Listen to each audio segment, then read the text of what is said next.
We moved house! But being the millennial that I am, I've spent all my money on oat milk lattes and avocado on toast.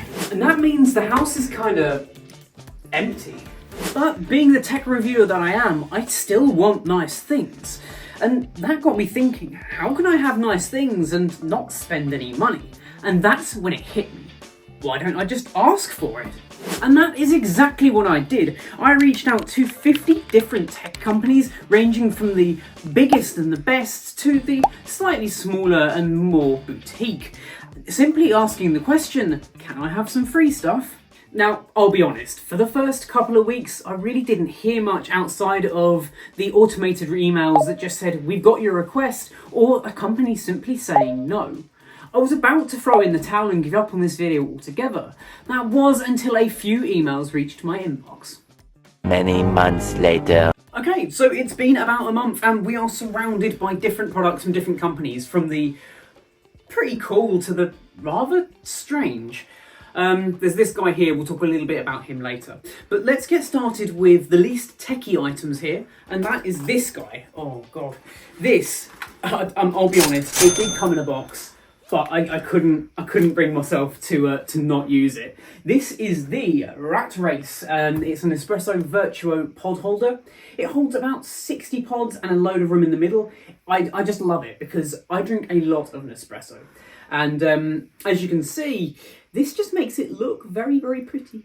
It's like a candy store. And then when you're ready to take a drink, you can just go ahead and pop one out of the bottom. So cool. Anyway, should we move some of these boxes and take a look at some of the actual tech? So let's start off with this little guy. This is the Link & Link Universal Remote. It is a little smart home product and it is a tiny little puck. Very, very shiny there as well. And what it does is it uses infrared, Bluetooth and Wi-Fi to be able to connect up to some of your not so smart tech in your household. Think things like air conditioning units, older TVs, and sometimes even record players and older stereos. I really, really like this guy because it is just so small and makes it a little bit easier to automate some of the items that perhaps you might want to automate but haven't already. This little guy is just £12 at the moment on Amazon. I actually think that is an incredible deal, so we'll chuck that up into the top corner, and by the end of this video we'll have a running total of just how much stuff you can actually get by simply asking for it. Righty, we've got a nice big Amazon box here. This has actually got 2 items in it, I think, and it's from our friends over at Kiwi Design. If you don't know who Kiwi Design are, they are well known for their virtual reality and mixed reality accessories. So I've had a Quest 3 for a little while now, and still own a Quest 2, but I also do a lot of work in mixed reality and augmented reality. Get that out of the way, and we can take a look at this. This is the Kiwi Design, their brand new charging stand for Quest 3, Quest 2, Quest Pro, and basically any other VR headset on the market. Let's go ahead and take a look at this one first. There you go. And of course there are 2 bits of tape. So this little guy right now is selling for about £58. What's nice about it is it allows it to be charged via little magnets, so you don't actually have to faff about with plugging it in every time. You just have to sort of place it on the base. So opening it up, you do get some instructions on the top of the box, as we can see there. And a little card that says, make things better, which it certainly does. What have we got in here? I suppose we'll take out the little box with the little Kiwi Design logo on. Open it up. And we've got the actual charging base itself. We can see those LED lights around the outside as well. They are RGB. And we have a little space on the bottom to place your controllers. And they can be at any angle that you see fit. On the bottom we've got 2 buttons. One for turning on the RGB lighting and one for cycling through the different effects. So let's go ahead and take the base out. Wow, that is a heavy old base. But I suppose it has to be, doesn't it, right? For to actually make it hold the weight of a VR headset, because VR headsets are not particularly light. Okay, so that is the stand. But you're probably wondering, how exactly do you charge it? Well, that is a very good question. And inside the little box here, we've got a few additional smaller accessories, which will help explain all. So inside this little baggie, let's go ahead and open up the bag. I can find the entrance there. There we go. Wow. There we go. We've got a tiny little USB-C cable here, but you're going to notice that actually there is a magnet on the end here. This is really, really cool. I like this. This is what, £58, I think I said. For me, this is an almost no-brainer because I'm constantly having to pick up and put down my VR headset, put it on charge. So to have a dedicated place for it on my desk, just over off to the side here perhaps, is perfect. And I think it also looks pretty slick too. Check out that RGB there. All right, so I suppose sticking with the Kiwi design, we also have another little box from them here. This is for the Quest 3 again. And this is their Knuckles controllers. Now, what I absolutely love about the Quest controllers is that they're nice and lightweight, but they're definitely not the best controllers I've ever used for VR. That goes to the Valve Index. The main reason I loved the Valve Index so much was because it had little knuckles, but meaning that you could completely let go of the controller and it wouldn't fall to the ground because it was attached to your, well, knuckles.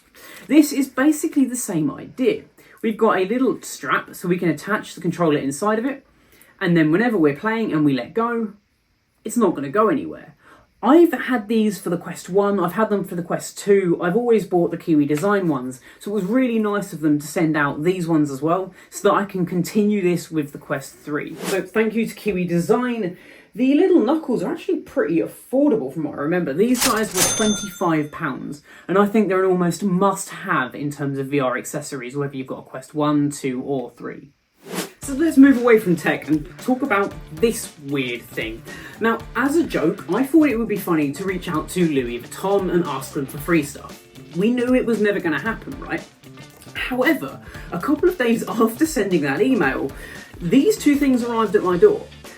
They are definitely not Louis Vuitton. I would say these are Vuitton Louis, perhaps, or some other Chinese brand. They are pretty cute though. So this guy is going to be living in the baby's room when we eventually sort out the nursery. Honestly, I don't really know what to do with this one. It's a definite fake. I can tell you that much. Even just from looking at it, you can tell. But yeah, I don't know where it came from. I don't really know how to price this up in the video. So we'll just leave it there for now. All right. Back on the tech game, there's actually a fun story about this one. So about 3 weeks ago, we had our boiler breakdown on us. It was, I don't know why, but the fan just stopped working and we didn't have hot water or heating for about 5 days, right, Zoe? It was pretty bad. About 5 days. So anyway, the guy comes to fix it and he says to me, have you ever thought about smart heating systems? And I almost said yes to him. But thankfully, the next day, these guys reached out to me and said, do I want to try out their smart heating system? And these guys are, of course, Tato. There we go. This is the Tato Smart Heating V3 Starter Pack. In the box, you get everything that you need to get going with your smart heating.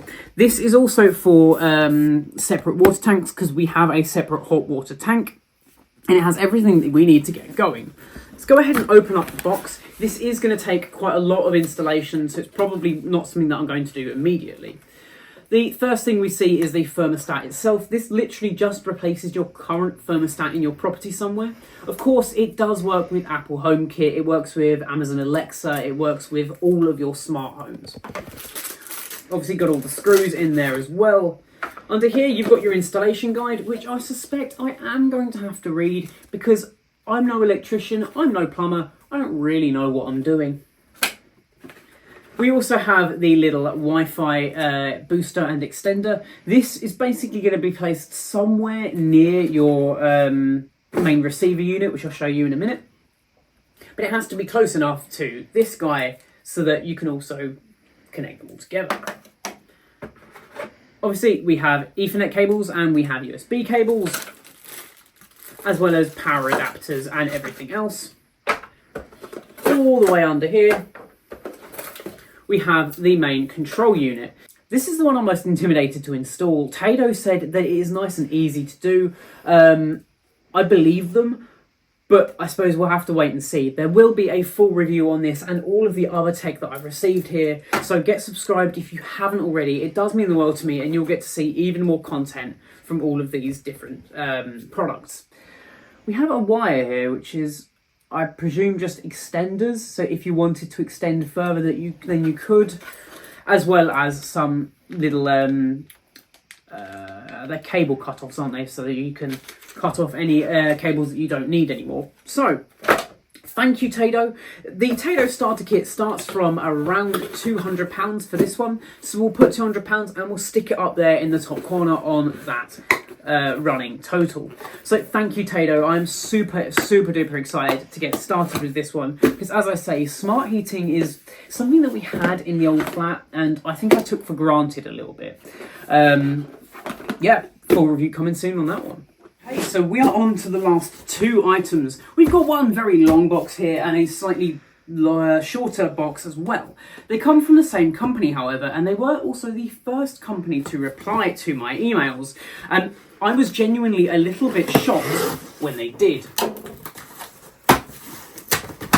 So, in this rather long box, we have, there we go, the Sonos Ray. The Sonos Ray is a soundbar designed by, well, Sonos. But this is their entry-level soundbar, allowing for an up to 5.1 surround sound system. Right now, this is obviously going to be your free. You've got your front and your left and your right. It's made up of 4 drivers, and it's also pretty small and compact as well. So let's go ahead and open it up and take a look at this guy. I'm super excited to get started with this one. So let's go ahead and find out exactly what you get for, well, this and the two products that we've got down here are £660 together. They come as a kit, and because basically you can sync them all up together. You've got your main soundbar, and then you can have the Era 100s or Era 300s. We've got 2 Era 100s down there, which we'll talk about in a minute. To allow for a full 5.0 surround sound system. Right now, I don't have a sub, and I don't plan to buy a sub either. I quite like my neighbours and don't want to piss them off with booming bass. So, we have a little accessory box here. Opening up that accessory box, we have, well, what appears to be all of the cables or instructions.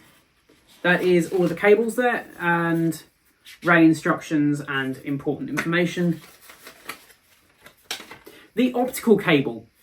Now, what's key to know about the Ray is it doesn't have HDMI, it doesn't have eARC support, so there is absolutely no way that you can get a 7.0 or 7.1 surround sound system. It will only go up to 5.1. There's also no Dolby Atmos support here either, which is a shame. If you do want to get something like that, you'll have to look at one of their higher end models. That, to me, it really doesn't matter too much. I don't have a ton of space. The room that this is going in is not a big room, so 5.1 or 5.0 is perfectly acceptable. We obviously have the power cable there. It is a fairly proprietary thing, but let's go ahead and take a look at the rack itself. It comes in black or white. We've got the black one here, which I'm really glad that they sent out. They didn't actually ask us what colour we wanted, but the majority of our furniture in our living room is already black, so it makes sense. And there we have it. That looks pretty slick. Look at that. So actually, it's fairly low profile as well. I was expecting it to be slightly thicker in terms of its profile. On the top, we've got a play pause button, and we've got volume up and volume down as well. Taking a look around the back, we've got all of the inputs here. You can mount this as well if you wanted to. There's the 2 screw mounts. You've got your pairing and power button. You've got somewhere for the power cable. You've got your optical, and you've got your Ethernet. Because this is, of course, a Sonos system, you can use Wi-Fi or Bluetooth as well to connect up to these and just use them as standard speakers if you don't want to use them in a home theatre setup. Alright, so that was the Ray. This is the Era 100s. We've got 2 of them here because we did go with the surround sound set. That was a terrible cut, Jesus. Let's try that again. That was even worse. Let's go for the side here. And remember, kids, always cut towards you when you're using knives. That is a joke. Don't cut towards you, please. This guy is also a pretty nice speaker. These can technically live on their own as well, so we could have just the soundbar in the living room, and we could have one of these perhaps in the dining room, one of these in the office, or something like that. They work as standalone speakers, and they also work in the 5.1 or 5.0 surround sound system. Okay, opening up the top. We've got some instructions, which again, probably don't need to read. It's a Sonos system. It is fairly self-explanatory. Under that, we obviously have the Era 100 itself. And a little power cable. Of course, with this one, you don't get the optical cable because it's not meant to be connected up to your TV or anything. These are standalone wireless speakers, which can work in that surround sound. Take a look at the power cable, which again is pretty similar to the one that we have for the Ray here. And let's go ahead and open up the Era 100. I've got to admit, it is pretty compact, but has some heft to it. It is not a light speaker whatsoever. So on the bottom is where you're going to be plugging in the power cable. I actually quite like that it's on the bottom because it means it's discreet, it's out of the way, and it can sit pretty flush with a wall, which is, I assume, why they've done it that way. Taking a look at the back, we've got the Bluetooth pairing button, and we've got a microphone switch as well, because these are all Alexa enabled and you can bark orders at her. So along the top, we've got a play pause button, we've got a next track, previous track, we've got the assistant button, so again for Alexa, and a really nice touch sensitive pad for volume up and volume down. So to answer the question, how much tech can you actually get from just asking for it? The answer, just over £1,000 worth of tech. I do just want to quickly say thank you to every single company who managed to send something out to me or even bothered to reply to my emails, because I know my emails sounded kind of scammy, and honestly I am blown away by some of the things that I received. Thank you to each and every one of you. It genuinely does mean the world to me. And anyway, guys, my name is Ben Robert. This has been Bite Size Clue. If you enjoyed this video, why don't you get subscribed down below, because there'll be a lot more content like this. We're going to be doing reviews of each of these items individually as well, so there is a ton more content to come. And yeah, I will catch you all in the next one. Adios.